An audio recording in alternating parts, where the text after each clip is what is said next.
Community contributors are volunteers who are taking the initiative to interview folks in our region who are making a difference.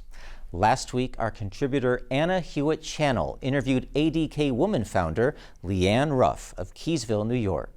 LeeAnne enjoyed the process so much that she volunteered to become a contributor as well. LeeAnne is a leadership speaker, coach, and author who has spent decades helping individuals and organizations build stronger communication, healthier culture, and more courageous leadership. For her first interview subject on Mountain Lake Journal, LeeAnne honors Black History Month with a celebration of gospel music and a chat with the man who helps the joyful spirits soar in the North Country. Hello, I'm LeeAnne Ruff. Our region is shaped by people who arrive here with a story and leave an impact. Joining me in the studio today is Dr. Dexter Criss of Plattsburgh, New York, a chemistry professor, a self-taught musician, and a cultural bridge builder whose work has quietly shaped generations of students and our wider community. For the last 25 years, he's served as the artistic director of the Plattsburgh State Gospel Choir. Welcome, Dexter. Glad to be here. So glad to be here. It is such a joy to have you. I feel like you are joyful. Oh. And I want the viewers to understand how you got to where you are here today, because you're from the South. You're Absolutely. You're not from the North Country. No. It seems like you're pretty proud of that too. Proud of being from the South. Yeah. Yeah, I miss the South. Yeah, so how did you get from there to here? Tell us a little bit about that. Well, I guess from an academic perspective, I was hired at SUNY Plattsburgh to teach organic chemistry back in 1999. And I brought the gospel experience that I had from my parents with me. Where did that begin for you, the gospel experience that you're talking about? Church. As far as I can go back, church.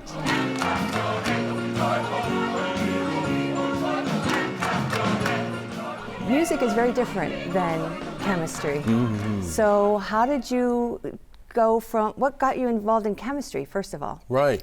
Well, when I was a kid, I guess I was curious about things. And I was so curious that my brothers called me Professor Hastings. And they were like, "What are you doing?" And I'm like, "Oh, I see things in my head." And of course, my brothers was like, "Yeah, right," you know. So yeah. They ridiculed me. My first true critics, you know. Right. So you got involved in science and chemistry as a young child. That interest grew from that? Yeah, I think because my dad, he has such a mathematical mind, that intrigued me. And so, you know, taking advanced classes in high school, and then realizing, hey, I really like the natural world and how it works. I wanted to know how things worked. I really wanted to know that. Then how do you take that? Mm-hmm. You come up here, you move to the North Country, and you're teaching at the college. Yeah. How did the gospel choir evolve? Well, the choir started before me. Okay. A student named Zadine Richardson, 1991-92, she is the one who started the gospel choir. The first president of the gospel choir is my good friend now, Michelle Noble Corsi. They started the choir, and it was a student club at the time. When I came in '99, it was ran by a person named Marlene Fields, who ran the EOP program at the college. So I came in as the piano player, and when Marlene stepped down in 2001, I assumed the role as director. And so how has it grown since then? Mm-hmm. So when I came on board, maybe 8 or 12 kids. I mean, the choir has been as big as 80 or 100. Wow. So we had to bring in auditions. But right now, you know, COVID took a hit on everything. So Right. our numbers fluctuate between 40 and 50 right now. Now, it's not just students though. Absolutely, yeah. Yeah, there's a lot of community members. Yeah. How did that evolve? I think because of the consistency of the choir, whereas a club would just only really be active during the semester, the choir would be asked to perform 12 months out of the year. Oh, where I send thee, how shall I send thee? I'm gonna send thee one by one for the little bitty baby, wrapped in a swaddling. Gospel music is not something that we typically see here in the North Country, right? Yeah. And so can you shine us a little bit of light on the history of gospel music? Well, the beautiful thing about gospel music, it is by many accounts America's first original genre. It was birthed here in America. classical music came from Europe, right?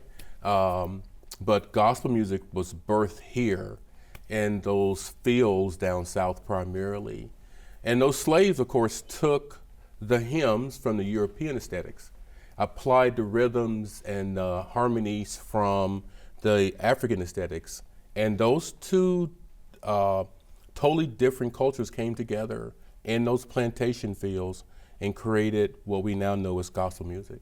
And but it blended to this beautiful music that just touches the soul of everyone. It doesn't. You didn't have to be a slave to appreciate it. Mm-hmm. The slaves would work. Can you imagine a plantation, 200 acres, and the slaves singing? Right. Even the masters were moved by the singing that they did. That sounds so powerful, and I've heard the choir many times, and it's powerful no matter whether you have 10 or 100 in that choir, right? Yeah. So tell us about the impact the choir's had in the community. For the Plattsburgh State Gospel Choir, I think the first time we were truly recognized was through the tragedy of the first shuttle disaster. Oh. As you know, one of the astronauts was Colonel Anderson, who was on that shuttle.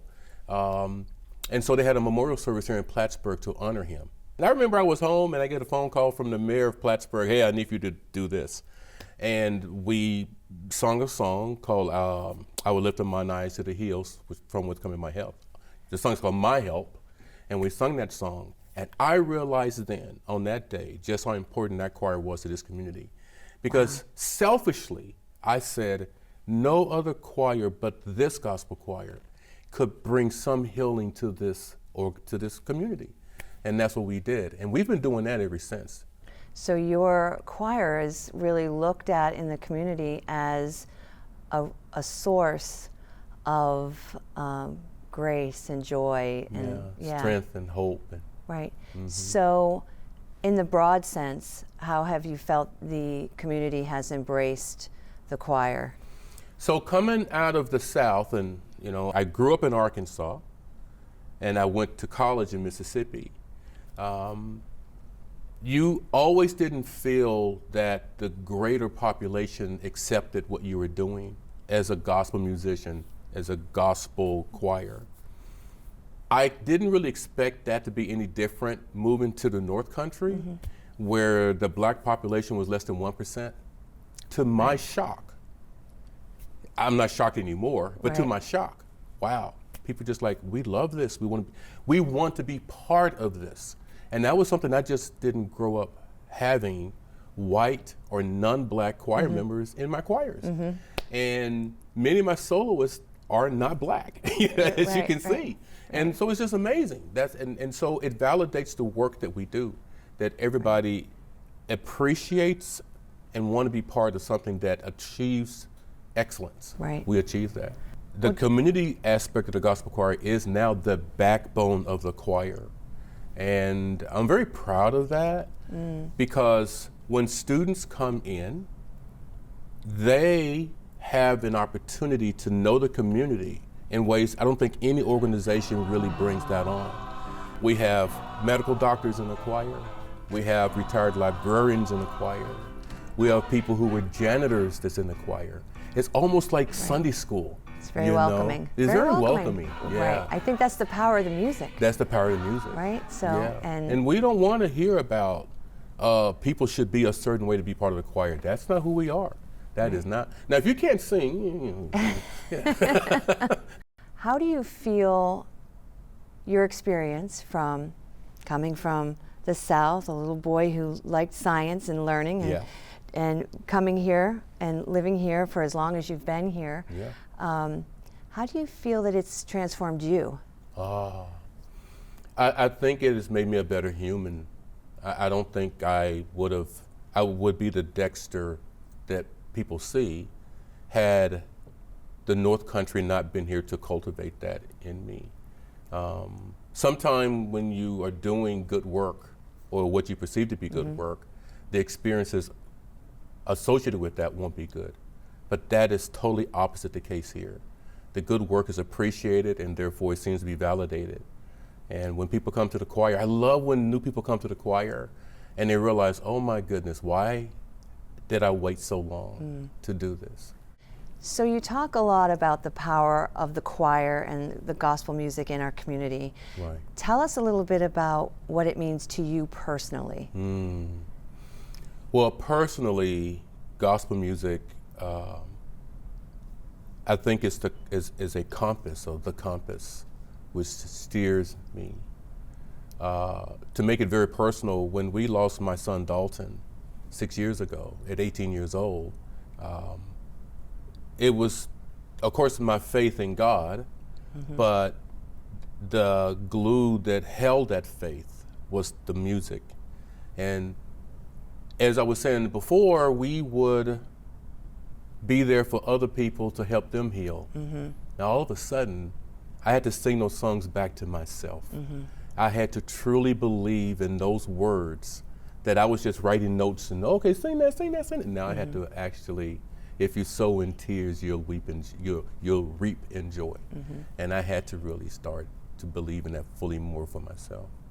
And what a powerful statement that is for you, to be able to live it and share it with the community. Yes, yeah. To learn more about Dr. Dexter Criss's work, including the Plattsburgh State Gospel Choir and upcoming performances, visit plattsburghstategospelchoir.org.